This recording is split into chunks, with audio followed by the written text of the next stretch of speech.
Good evening. Good evening and welcome to the first Baumer lecture of the autumn 2022 semester here at the Knowlton School of Architecture. Excuse me? Oh, okay. I couldn't hear you, that's why I said excuse me.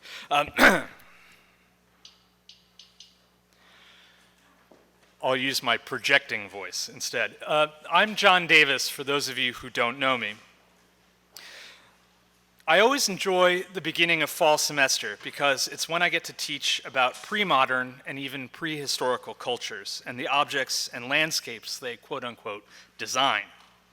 In my survey course, I get to indulge in showing earthworks and megaliths, strange cosmic machines that are the work of thousands of hands and are eerily silent about their purpose and meaning.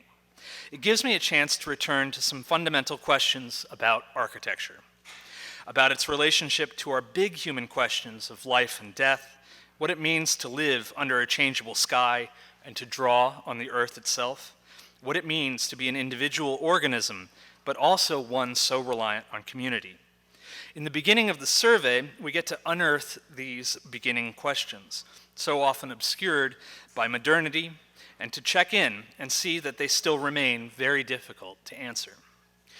I first encountered Brandon Clifford's work when he gave a keynote at the Construction History Conference earlier this summer.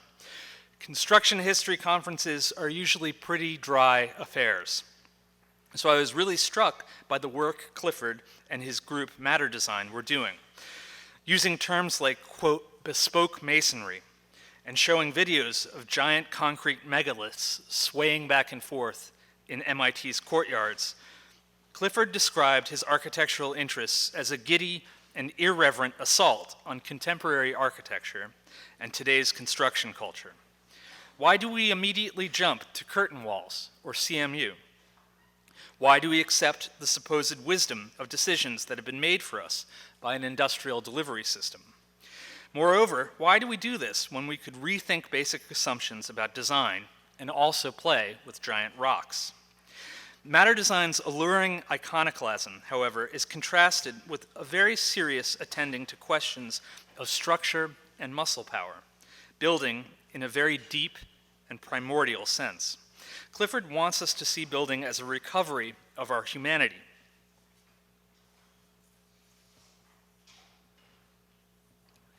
A process that looks both forward and backward in time. As he writes in the Cannibal's Cookbook, quote, as our cities grow, our constructional heritage is further distanced from our consciousness. This is a call to arms, a cry for fresh buildings from antiquated structures. We must witness architecture arise from its own ashes. We demand immediate reincarnation, end quote. Now, before we get swept up in this revolution, I should probably formally introduce tonight's speaker.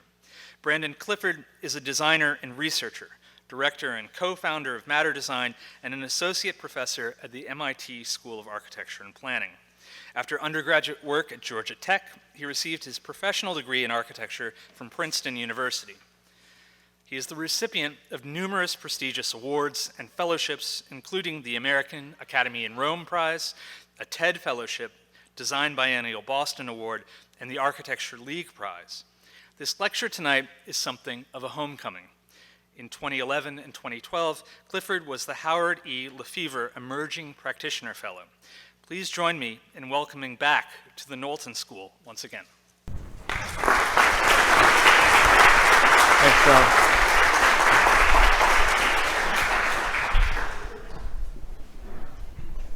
Wow, hello everyone. Can you hear me okay? Great. It is really great to be back. It's great to be in a room full of humans. We can connect on that human level. I really appreciated that introduction, John. I might have to steal a little bit of that. You did mention the industrial era, and I would start by just saying that I'm a digital fabricator. And as many of you have met at least one of us, you'll know that we have this very strange bee in our bonnet about the industrial era. We don't like it. We see ourselves as the resistance movement. And that's because we have a few mission statements. For instance, we reject standardization in favor of customization. Right? We reject the idea that construction should rely on an endless supply chain of materials to site. Instead, we argue for smarter and adaptable practices. And thirdly, and most importantly, we reject the idea that a designer and a maker should be two separate disciplines. Now, the problem with the digital fabrication movement is that this techno-futuristic thinking group has come up with a mission statement that has already happened in the past many, many, many times over. So the work that I do at Matter Design is to resurrect and play with some of these prehistoric mindsets that we've abandoned to the past to think about how they might have resonance with topics of today. For example, our very first project at Matter Design, this is Periscope Foam Tower. And what we did was we translated Philibert Delorme's 14th century technique of stereotomy into a way of robotically carving volumetric material. And really the only thing to understand about this project is that the code we're using to generate the form is also the code that's controlling the motion of the robotic arm. So simply put, we are linking design and fabrication. This is the homecoming image here, right? So once you can make that link between how you're forming geometries and how you're making geometries, you can fold in other logics. For instance, integrating physics into the design process so that we can allow structures to stand because of their mass and not just in spite of their mass. And thinking about the incremental process of building those things, we started to think about how we might be able to cast incremental tension ties so that we can build these structures without the use of false work or form work. Or for instance, shaping the form of a space with the constraints of thermal comfort. Now, this is just a little appetizer to get into what we're talking about with digital fabrication, trying to link design with these other disciplines. And as you can see in the beginning of the work, what I'm trying to do is just link design with the disciplines that you would conventionally see on a construction site. Fabrication, structural engineering, acoustics, thermal comfort. But as we are about to go deeper and deeper into prehistory, the characters that we're going to collaborate will expand into unexpected fields. So tonight, we're going to travel through time to explore some very different ways of thinking about construction. This is an infamous image of the revered Moai of Rapa Nui, also known as Easter Island. I want to be clear, this is an image of the quarry. Right? This is the source location with which these Moai emerged from the earth. But this is a more canonical idea of what the Moai are. This is an image of the Moai in their final resting position on one of the many Ahu platforms encircling this tiny island in the middle of the Pacific. So from a Western point of view, we can look at these statues and we can marvel and analyze them for their proportions or perhaps the stories they tell through their figuration and their placement. We can wonder about the idea that there was some artist or some creator who took the time to establish these permanent fixtures, conveying a meaning throughout eternity. But the reality is these Moai are not super special because there are more than 900 of them littered across this island. And this particular Ahu was reassembled in the 1980s to captivate tourists. So in my opinion, this is a more appropriate view of Rapa Nui culture. This is what the majority of the island looks like. You'll see these ankle-busting stones in the foreground. The Spanish and Portuguese imported horses onto the island, but that was a bit of a failure because the horses couldn't get up to speed without breaking their ankles. And that's important because as you look on the back side of this Ahu, so the ocean is behind us. This is the retaining wall up in the distance. And on top of that retaining wall would, but not always, be a moai facing back to the center of the island. And if we zoom in on the right side of this retaining wall, we're going to find a special little Easter egg, which is a moai buried face first into the depth of this retaining wall. So what does this mean? Moai are apparently not sacred. They're not eternal, revered artifacts. They might be seen as a resource in this respect, but a resource in a landscape that's absolutely covered in stone. And as I mentioned, the moai came from one source location. There's one quarry on the island where these things come from, and then they transport out to the perimeter. So for Western society, if we look through the prisms with which we've been indoctrinated, this is baffling. It doesn't make any sense to us. It's really quite strange. Now, when the Dutch explorers first encountered this island, they asked the people of Rapa Nui how their ancestors could have possibly moved those massive statues. And the Rapa Nui told them, our ancestors did not move those stones. They said the stones walked themselves.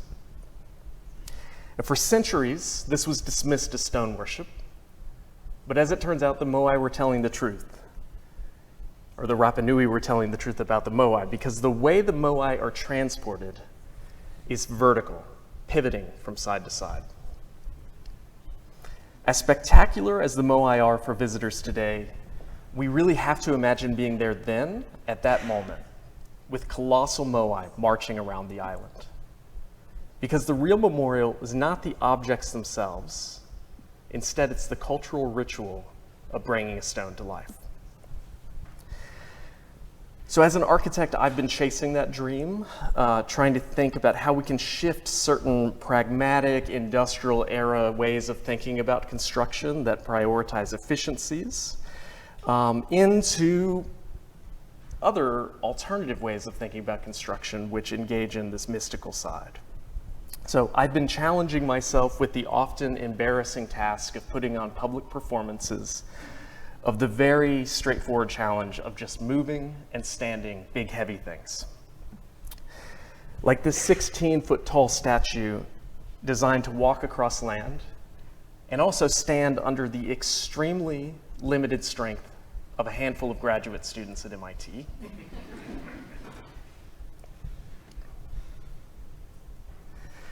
Or this floating stone that swims horizontally under the low bridges of the Charles River and drinks the very river water to stand upright. Or this 4,000-pound behemoth that springs itself to life to dance on stage. So as you can see, we do these problems over and over again, and in testing this, we started to think about the perception of life in these objects, but also about how humans engage with these inanimate beings. So at this point, you are very rightfully asking yourself what any of this has to do with architecture. Right?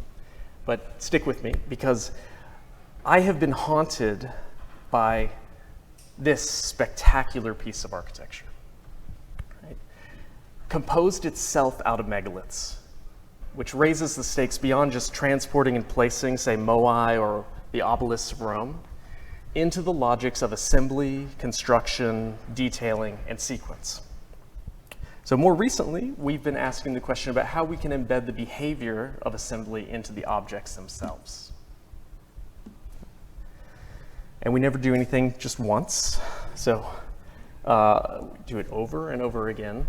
Clearly, we're trying to grapple with conflating practical notions of assembly with these more spiritual ideas of ritual and experience and community building, because as public performances, it's really for an audience, right? It's not just the act of assembling materials together for a purpose in the future. It's now about thinking about how you can put on an experience that builds a community. So it's this relationship between the objects and the community that really matters to us.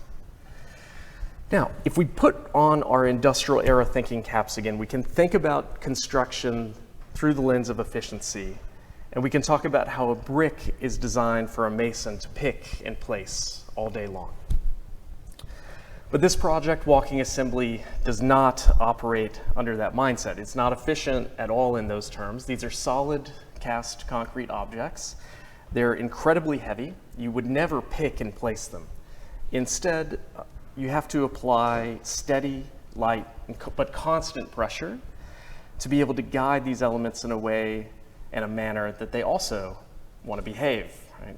So,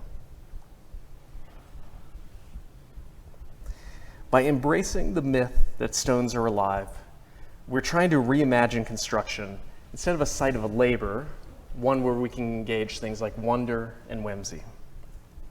And we're doing this through, as I said, a very dumb exercise of just moving and standing big, heavy objects, but also touching on topics that we miss so often in architecture, like ritual, theatricality, and play. So one of the reasons I am so preoccupied with these prehistoric mindsets is that they are just so incredibly different than the way we think today, the way we design today, but also the way we build today. This is a bit more like how we practice architecture today. With the majority of the world's population moving to urban centers, the vast majority of material that's housing that population is being cast out of reinforced concrete, which, by the way, is not designed to last forever. Reinforced concrete is relying on steel to do the heavy lifting, and through carbonation, it's dated, as soon as you cast the concrete without constant maintenance, there's a mortality date of about 150 years.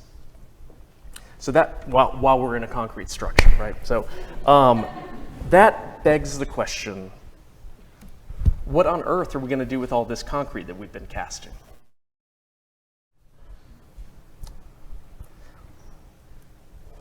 The default solution is not to recycle this concrete. Did we lose the mic? You can hear me? Okay. Despite what greenwashing industries will tell us, we have been told that we recycle concrete, but the reality is that the process of recycling concrete expends a massive amount of energy, and what we do is we grind up that rubble. And what we get out the back end is a significantly downgraded aggregate. So we take an intelligent material, we grind it up, we get sand. And no one wants that sand. So in the end, what we really do with this concrete is we landfill it. Now, the contemporary building industry is addicted to new materials. Oh, actually, let me back up, because we're in Ohio. We did a study at MIT because we were demolishing a number of buildings, and we placed trackers on the concrete.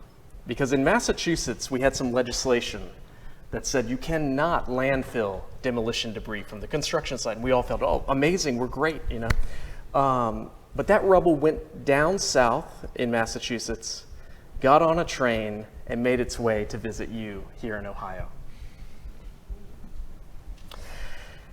The concrete industry alone accounts for 8% of global CO2 emissions, with alarmingly little attention paid to the inevitable obsolescence of this material. So I want to collectively ask, what can we do with this material to reincorporate it into the building stock? And this seems quite daunting, right? Unless someone has already done it.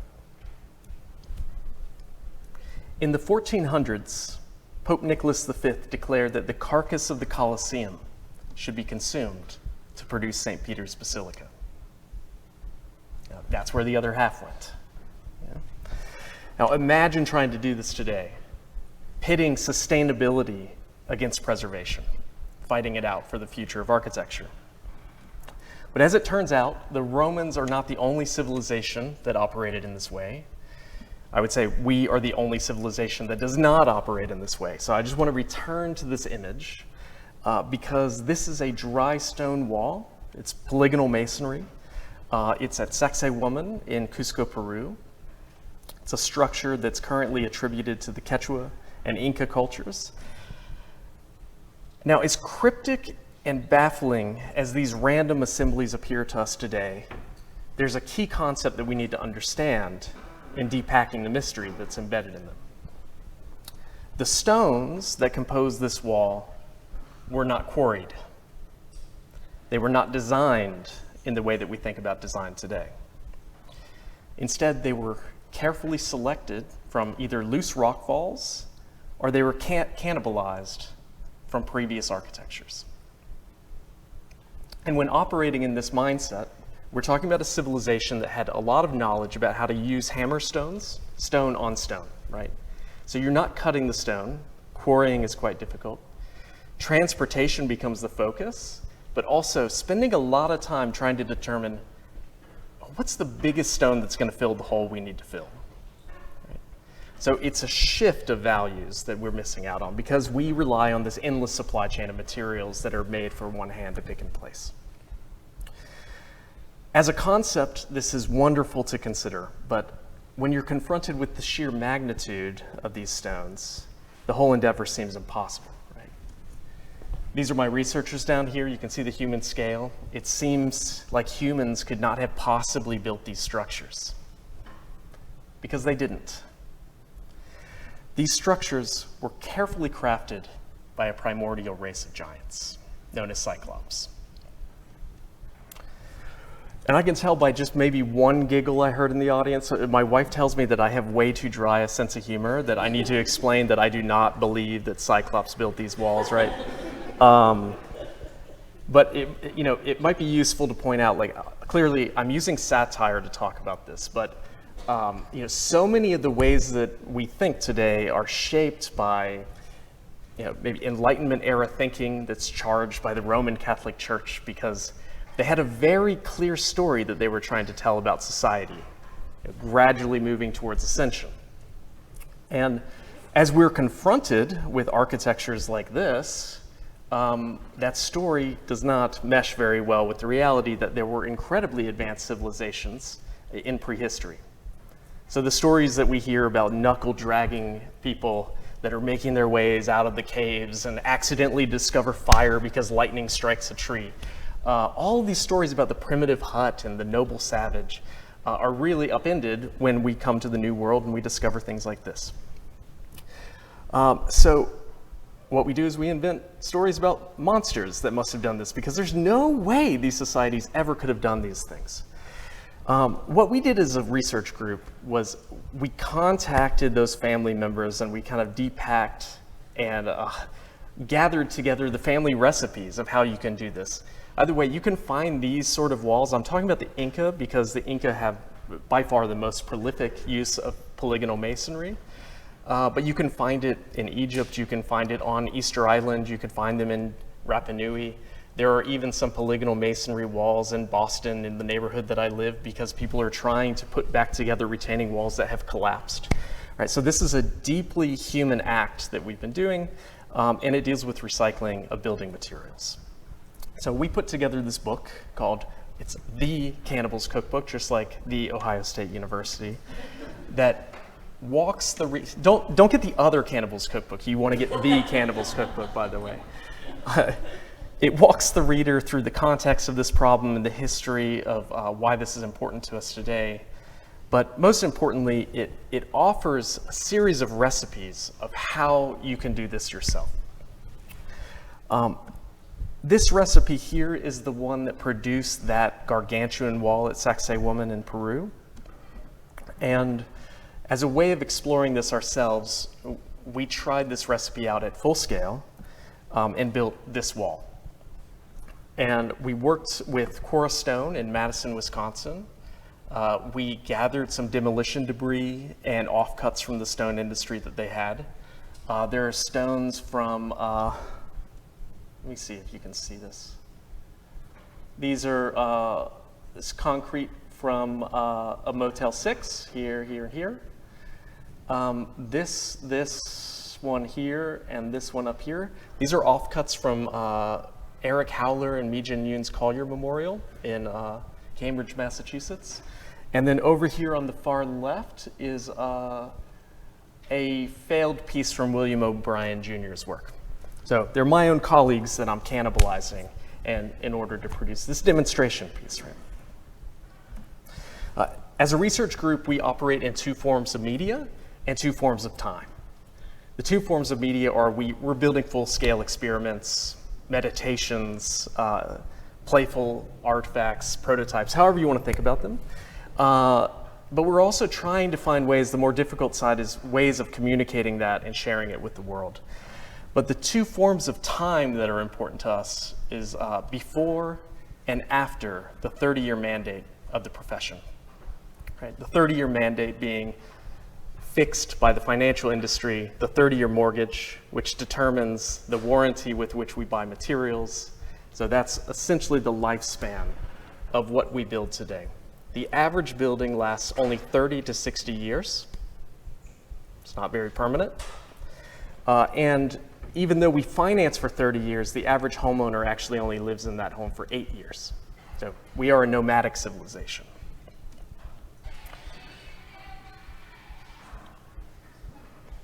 So this particular project, let me see if I can get my cursor back here. This particular project is thinking about materials afterlives. What do we do when these buildings are demolished? And we're thinking about the beginning of the lifespan. We're thinking about transportation, assembly, placement, things like that. And then when we skip to the afterlife of a building, there are also a couple of ways of thinking about this. One is like this, where we're going to try and work with materials that had no intended purpose to be assembled in this way and find smarter practices to be able to reincorporate that building back into our stock or that material. But the other way of thinking about the afterlife is to consider buildings that adapt through time. And this is one of those experiments we've been playing with. It's an ongoing project at the US-Mexico border. It's a collaboration with the USMC Strategic Alliance. And this group is a community programmer. So what they do is they put on public events for the community that straddle this border. And those public events range in scale from small dinner parties to quinceañeras to massive public speaking events. They had the Pope speak there once and had hundreds of thousands of people attending. So even though I'm bashing the Roman Catholic Church, you get a little plug for the Pope there too. So this project is interested in these dimensions of space. Like, how can we find a fixed number of variables to be able to accommodate as wide a range of events for this community center without thinking about the perimeter bounding condition? But beyond those kind of programmatic constraints, it's also curious and interested in semiotics, wonder, and this strange relationship between how the elements are currently configured and how we can start to imagine them being reconfigured. So the details and the figures of these walls attempt to tap into this imaginative range that deals with play. This is a play lab that we worked with the Grayson School in Radnor, Pennsylvania, and they're a progressive education group that wanted to engage in a research project on the topic of adolescent play. So many of the ideas around play are dealing with early childhood, like swings, slides, monkey bars, things like that. We're talking about motion. But here, we're talking about middle school and high school students. So we're really trying to think about more mature ways of thinking about play. And these educators charged us with the task of developing curricular exercises with them by making artifacts at the same time. So we started this by creating these objects that we call glyphs. They have relationships to each other. They're about 4 feet tall. They have relationships to the human body. They also suggest possible utilitarian purposes without being overt, or they seem to have some sort of vestigial knowledge about what they used to do. And the way this works is the educators hand the students one of these a week, and there's an exercise that is assigned to them, and they're gradually introduced to the family of these objects to learn the design language. And simultaneously, they're creating creative writing exercises to think about what sort of civilization might these have been made for, and projecting other ways of how they might be using them in the future.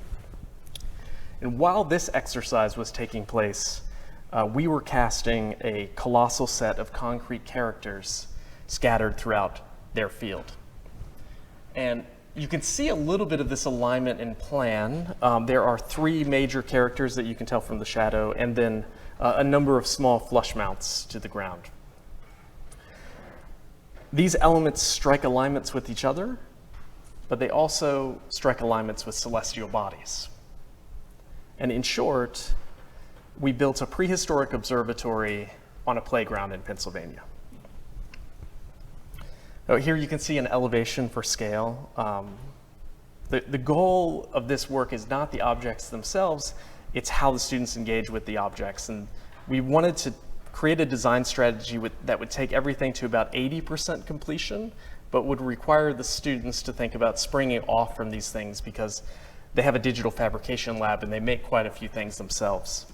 So the idea is that the students might expand this into being an active landscape, or set up physics experiments, or play with a more communal space. And as you can imagine, this is a pretty valuable collaboration for us because I am an educator. I teach architecture, but as my mom tells me, she taught 2nd grade. I am not an educator. I don't know anything about teaching. So to work with people who are actively progressing the field of education and thinking about curricular exercises that mesh with design, it was a great experience for us and very valuable. So the idea here is that over the course of their education, these students are challenged with unpacking the mysteries that are embedded in these objects.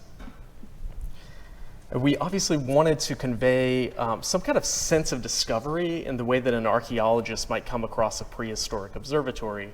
The exercises that they're given, for instance, are to chart the shadows throughout the year and start to understand where some of these alignments take place.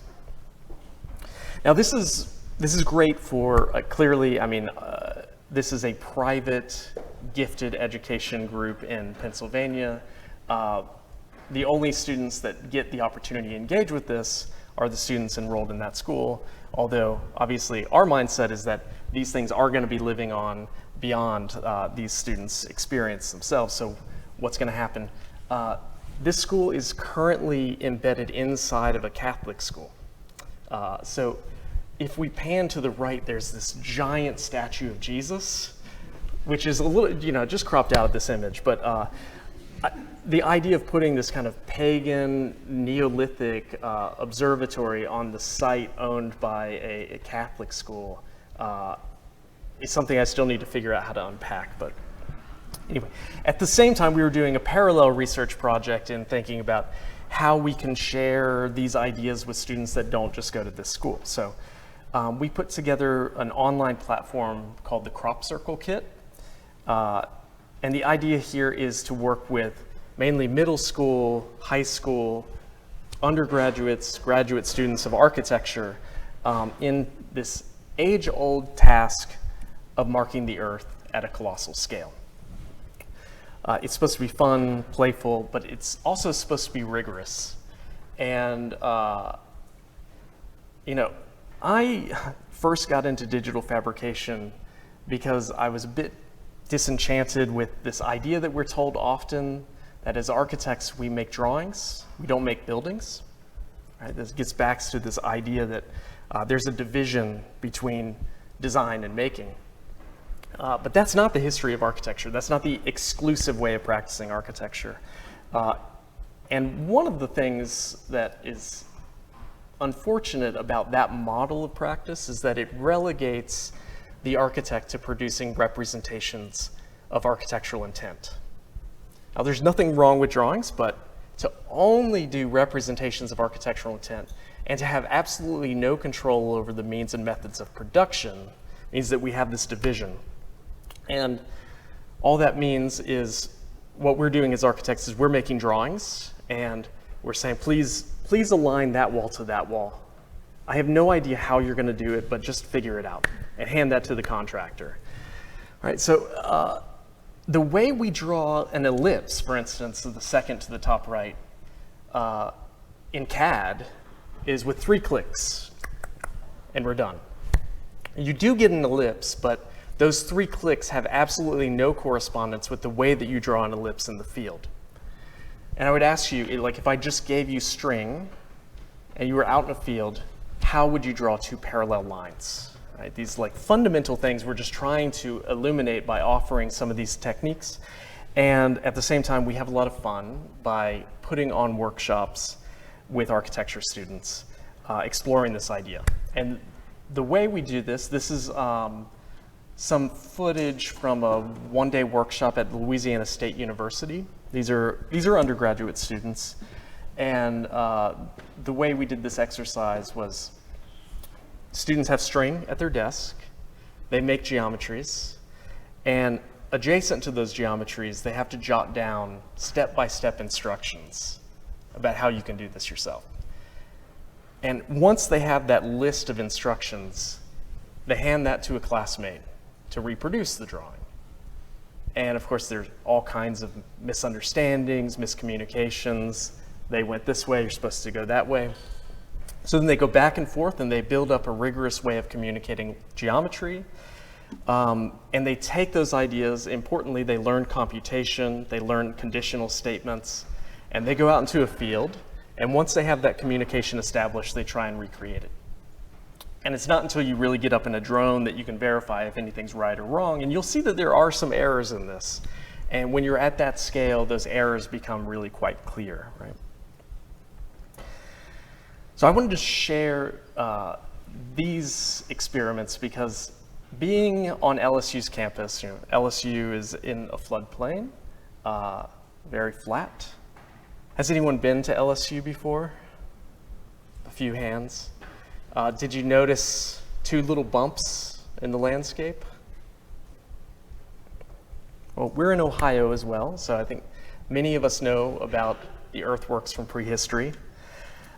On LSU's campus, there are 2 bumps that have absolutely nothing to do with geology, but I'd like to share a fictional story that's backed up by significant evidence. Right? Imagine a small group of people gathered on a bluff that's overlooking the Mississippi River. An elaborate construction project is underway where members of this community are setting bundles of reed and cane onto the site. There's no foreman, there are no laborers, no one's being ordered to speed up the pace. There's no sense of urgency at all. But the sun is setting and the fire is going to be necessary very soon. However, you don't make a fire with reed and cane to cook food, and you don't make that kind of fire to stay warm. You make that kind of fire for only one reason. And as the sun sets and the stars emerge overhead, the structure is lit. And a plume of smoke billows out of this maelstrom of energy, launching a recently deceased member of the community into the cosmos overhead. So this is a ceremonial cremation. It's a bridge from life to the afterlife. It connects the earth to the cosmos. And as we're about to learn, the thoughtfulness behind this simple ritual is going to live on, spanning inconceivably vast distances and times.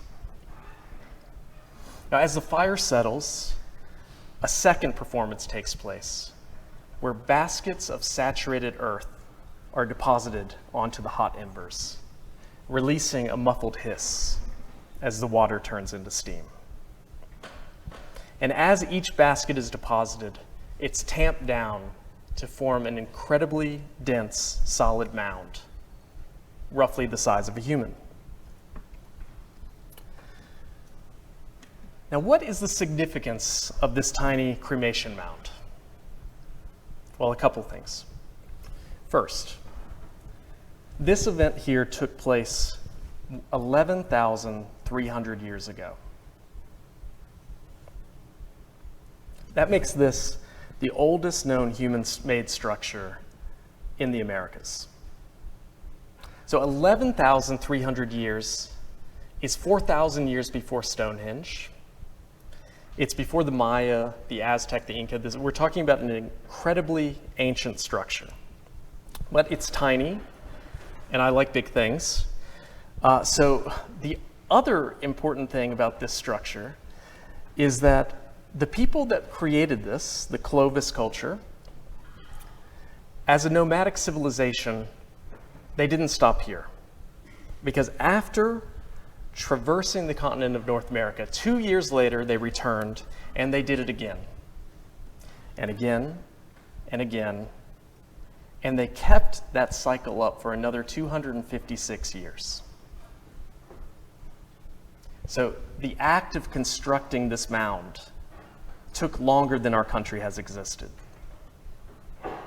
But it's only it's 256 years, you can see the laminations, but it's only 26 feet tall and about 130-foot basal diameter.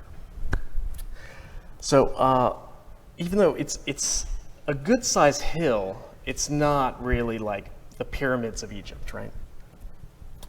Now, the thing to know about this is that the earth that produced this mound was sourced a 5-minute walk down to the river.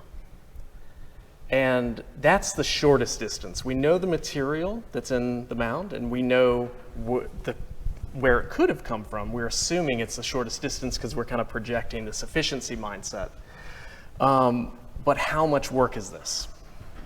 So if we account for that distance of walking 5 minutes, the swelling of uncompacted soil, the saturation of the soil, and an assumption that we as humans can carry about 50 pounds all day long for 40 hours a week, it would take a laborer 16 years of nonstop work to make this mound. And that doesn't compact it, it just brings the earth to the site. So my point here is that this little mound represents an absurd amount of energy.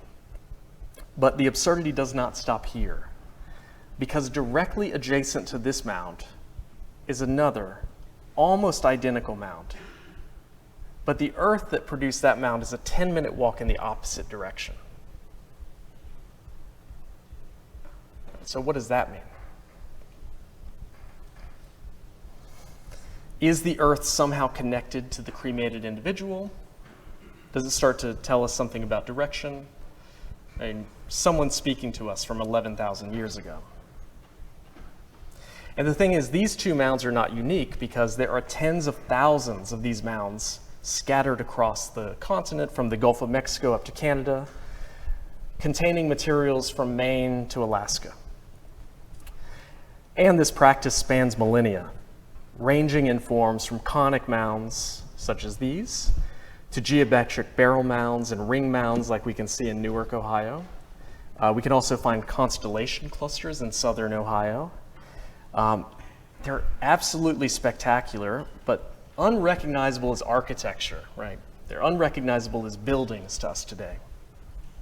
And it was so baffling to the European settlers, especially because the Native Americans had no idea who built these mounds. But now that we know the depth of time, that would be like asking a medieval European who painted the Lascaux caves. Right? So as I said, these two mounds are on LSU's campus. LSU is a land-grant institution that's founded on the very earth that these mounds emerged from. And if you went to an LSU game about a couple years ago, before this discovery was made, by coring down to take a sample from the ashes, you would find a new set of rituals taking place on these mounds where alumni slide down them for home games on cardboard, on red wagons, and inflatable sex dolls. So, I mean, one way of looking at this is at least some rituals are taking place on these mounds today, but without passing judgment, it would be good to start to think about, through the ignorance of those actions and the lack of knowledge about exactly how important those mounds are to society, we should be asking the question about what we make of this ourselves. What do we do with this today? So as you begin to think of your own questions, I just want to pose a couple myself to get the party started.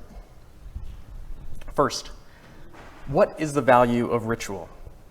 Because the piece that fascinates me so much about this story is a simple cremation ceremony resulted in a tiny but undeniably human-made mark on the landscape. And that ceremony was apparently so impactful that it continued and sustained itself for about 10 generations of people. And I described to you how much work this is. So imagine coming up with an act of construction and indoctrinating your children and their children and their children for 10 generations to keep this act up, right? So what was it about this act? One thing I would say about nomadic civilizations that might be important to link back to the crop circle work is that the act of drawing positions on the earth is directly related to charting our position in the cosmos. So many times you're finding prehistoric observatories are related to some of these Neolithic structures. And look at the stone circles of Northern Europe. And if you look at the plan of those stone circles, they're just a little bit off, right? Like, it's like, my mom's Southern, she would say, bless their heart, you know, they just couldn't get that circle right, you know? But Alexander Thom, who's an archaeologist, discovered that there aren't circles at all. Like a circle is a pure geometry that has no direction whatsoever. But these were incredibly precise distortions that are made through, like I was showing you the ellipse, made through string to be able to chart celestial bodies in space. So if you're nomadic, where are you and what time is it? And we need to know quite a bit about geometry and knots and ways of charting our space. So just returning to this question, I'm sorry I got distracted here. We as architects, designers, and landscape architects just have very little experience with ritual today. So we must be missing out on something. But we do make a lot of mounds. It's just that those mounds have no connection to culture or society other than maybe consumer culture. So the question is, what could we learn from the mound builders of North America in considering the ways that we mark the earth with these colossal mounds? Now, there's plenty of finger wagging that can take place here, but that's not my intention. I'm trying to draw a parallel between a deeply human act that we've been doing throughout eternity to something that we do today blindly. As if there's some kind of resonance between an act from prehistory and a topic of today, then we can explore that. There's something fundamental, there's something terrestrial about this knowledge. And if we can connect on that, we can connect with people that were acting in these sites 11,000 years ago. So thank you so much for joining me on this journey. We've covered a range of scales from single stones to assemblies and landform creations. And in the end, I hope it's clear that it's really not about the objects themselves, it's about these cultural practices and the way we act as architects that surround these enigmas. Practices that challenge us to rethink approaches to topics that range from labor to energy and education. Right? So I'm very happy to take any questions you have. I'm an open book. Thanks for having me.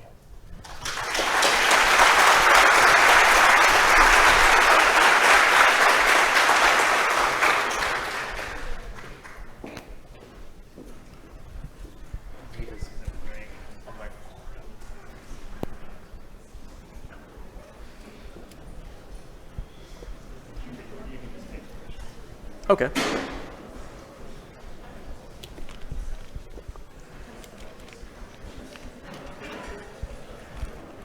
Hey, Jason. And then we'll have a second one back there. Okay. Let's start with Jason here.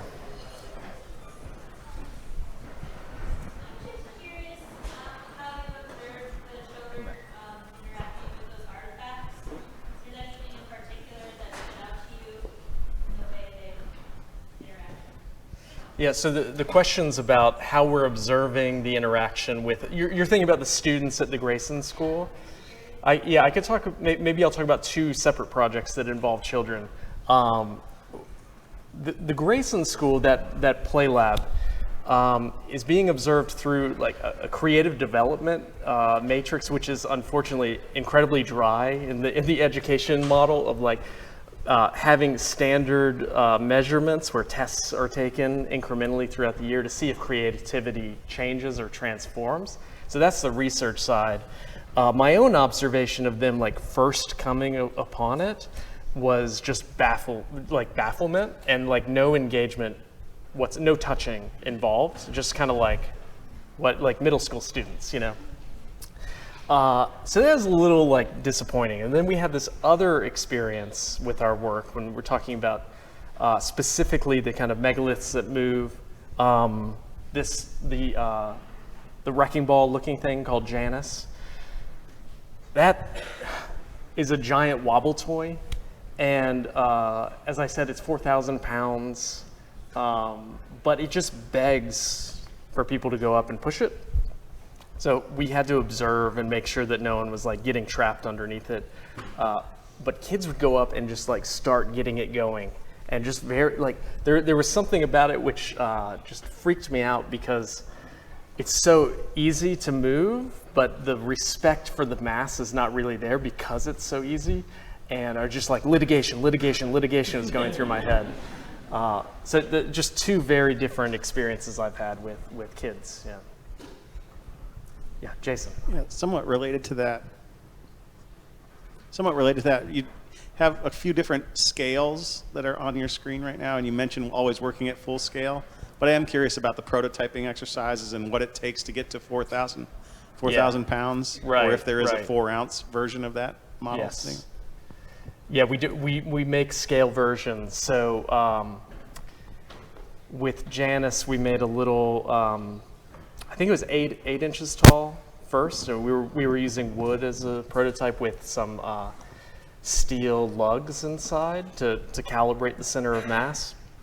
And that you can really, the way you engage it is totally different. It's like a spinning top, and it whips around, and you don't. It's not so precious. But then we gradually moved up to a 3-foot tall Janus that was actually cast out of concrete. It's really difficult to cast them small, but we just did it again. So we have a show that's opening in Detroit, I think next weekend. And as part of that show, we cast some tiny little, and it turned out to be way more difficult to cast the small one than the big one. So we moved like tiny to mid-size up to this 2-meter tall one.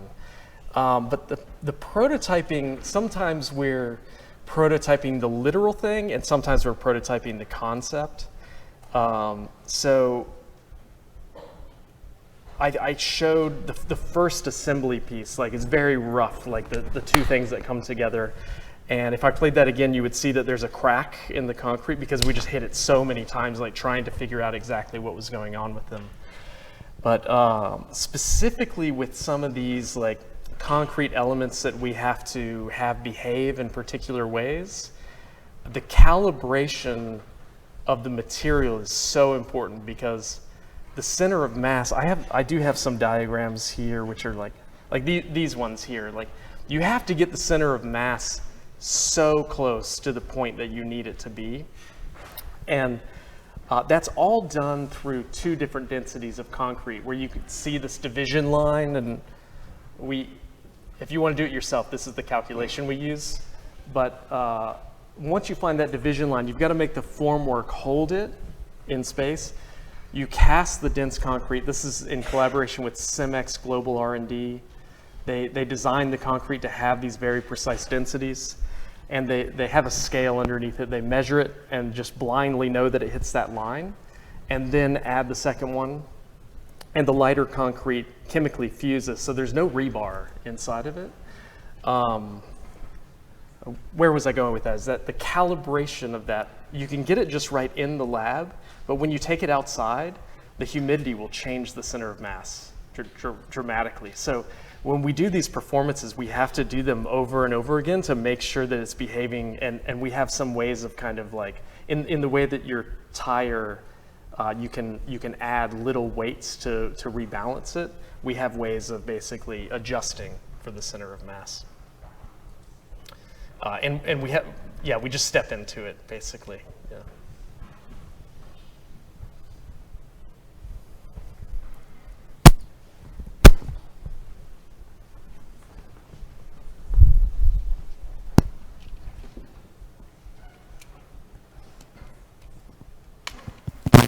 Hello.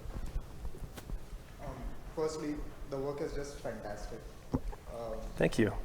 And I wanted to ask that the objects kind of seem to work a little more intuitively, and that intuitive knowledge is kind of also gained, but through time as you interact with more and more objects. And as we get more and more digital, that kind of intuitive knowledge seems to be reducing. So do you kind of make those objects considering your audience at different points in time, who's going to work with it, and because they seem like anybody could work with them. Yeah. Yeah, so the questions about the objects seem intuitive, like you're supposed to engage with them a certain way. And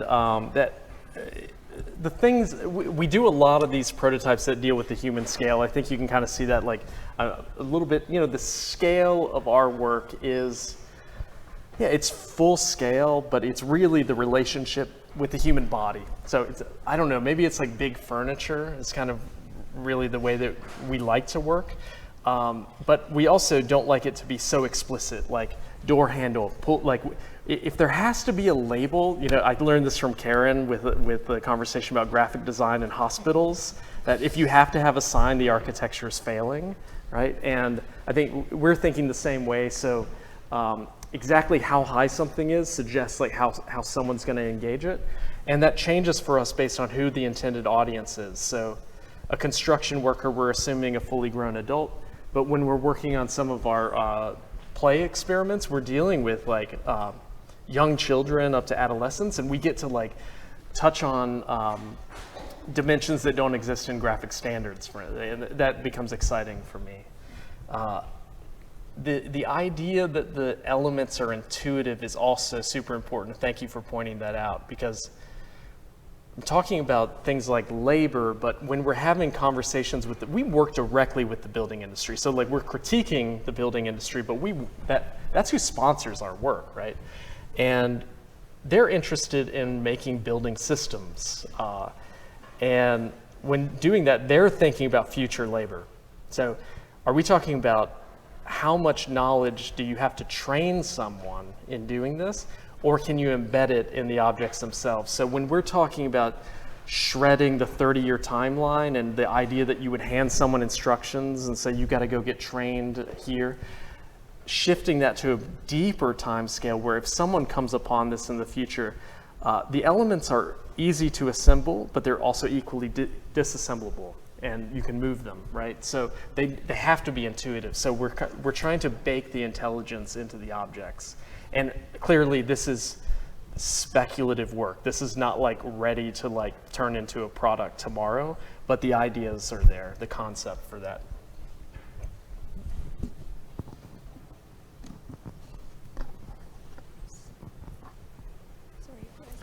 By the way, I have no idea how we're doing on time, John, so just let me know. We got plenty of time. She's coming down. She's right up there. She's waving around.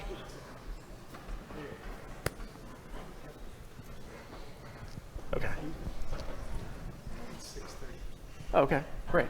Hello, thank you for your lecture, by the way. I was just curious, so we're talking about two different applications here. We have one that's literally an application that teaches people how to go out and make these forms themselves, and then we have some installed projects that are more guided. And I'm curious with the vision moving in the future with like different land uses and different rules of landscape, whether it be socially instilled or like instilled like directly, as in like you can or can't do this here. Are we looking at any type of potential for things to be installed that are encouraged to not be in a finished state, but to be finished by the people's own use of the site and their own rituals they develop? That's a great question. We do touch on both, right? So we touch on developing instructions, manuals, or like DIY kind of kit thinking about like, join us, let's do this together. And then we also do things that are fixed and say you're going to engage in this thing that we've designed ourselves. And that's because we are interested in this problem of trying to unpack some of these ideas that we've inherited since Western expansion of like things like property ownership.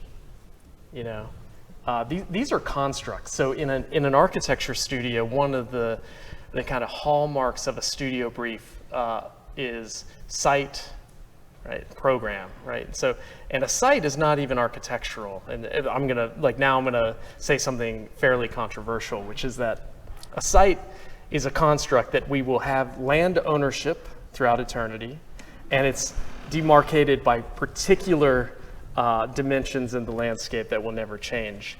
But that doesn't jive very well with the idea that we are truly a nomadic society, and we're becoming more and more nomadic. So the idea that we have these fixed sites is a bit of a problem. But the other thing about the earthworks of North America that is so interesting to me is that when we think about nomadic architecture, we tend to think about light, deployable, temporal structures, these things that you would also tend to think of with like digital fabrication installations, right? They're going to get trashed pretty quickly. But the nomadic civilizations of North America were making these incredibly eternal artifacts on the earth. So that's where, that is sort of stretching these two different time scales. And as we're thinking about property ownership, these concepts, I'm just gonna ramble on for a second. I'm not really answering your question, but it raises so many bigger picture things that we tend to avoid in architecture, which is, the history of America, the United States of America, is often told as we didn't like the idea that the British were taxing us and that the king was gonna take our money. So being from Boston, the Tea Party, revolt, right? Do not tax us. Taxation without representation. So this is the story we've been telling ourselves to make ourselves feel better. But the reality, that did happen. That was true in history, but there's a totally different story, which I think is a bit more plausible, and why you would start a war, is that the French were occupying the Louisiana Purchase area. And the French had a sympathetic and symbiotic trading relationship with the indigenous cultures. But the colonies did not, right? And England was looking at this saying, this is it, we're not looking too good here. And they drew a line through the Appalachian Mountains, and they said, you know what, we're just gonna stay over here, and we're gonna let the indigenous civilizations keep the rest of the continent. And the colonists did not like that. So you can find these maps of the Northwest Territory expansion, where each one of the colonies started charting horizontal lines with latitude, just going from like, Massachusetts is a fun one because it just like keeps going through the Great Lakes. It just pops up again, and like where Michigan is now, and just like keeps going all the way over to the Pacific. But every state was doing that. And we started moving west and coming upon more and more of these mounds, demolishing them, trying to find the gold that's underneath them, and instantiating institutions based on the land that we stole. Right? So there are a lot of questions there that deal with things that are sympathetic with architecture at the same time. And I guess I'm asking the question about why we're designing architecture for this 30-year mandate. So I want to try and think deeper, because there are so many of us that are like really quite good at that. I'm working on the other end. Thank you.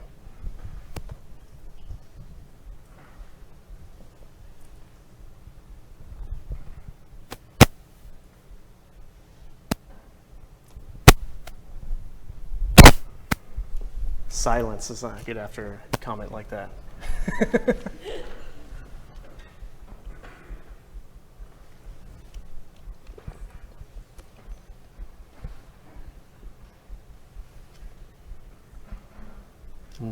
I'll ask one while people are pondering the fate of the United States here. Can you talk a little bit about how you've involved students in this work and how this folds into your idea of studio teaching, and if you're responsible for teaching things like a column grid, how do you get away with dragging a big concrete thing in the Charles River? Like how do those? Maybe your department chair doesn't care. I don't know. That'd be interesting. Well, we're going through accreditation right now, so we do deal with those kind of questions. But yeah, a lot of this is engaging students. Some of it is literally studios that are taught. So the very first megalith,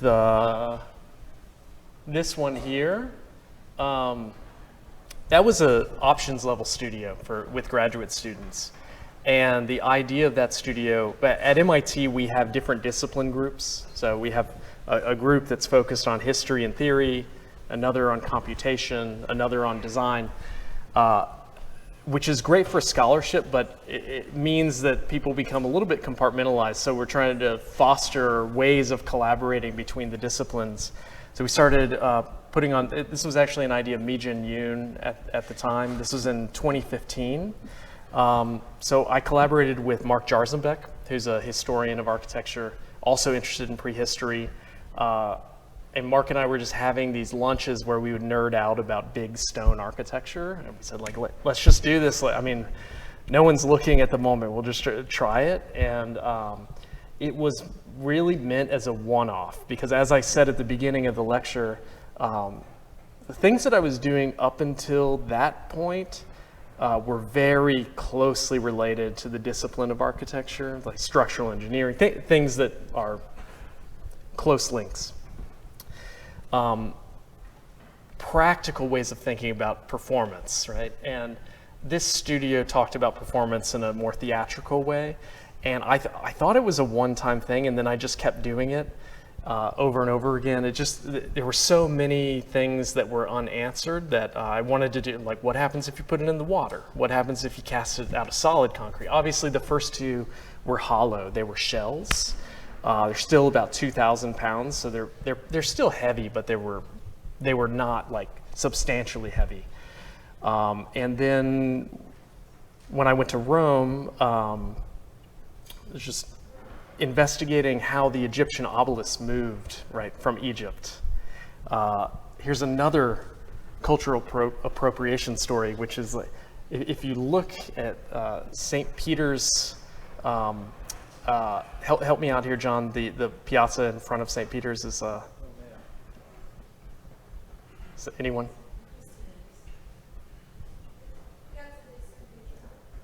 Piazza di San Pietro. Okay.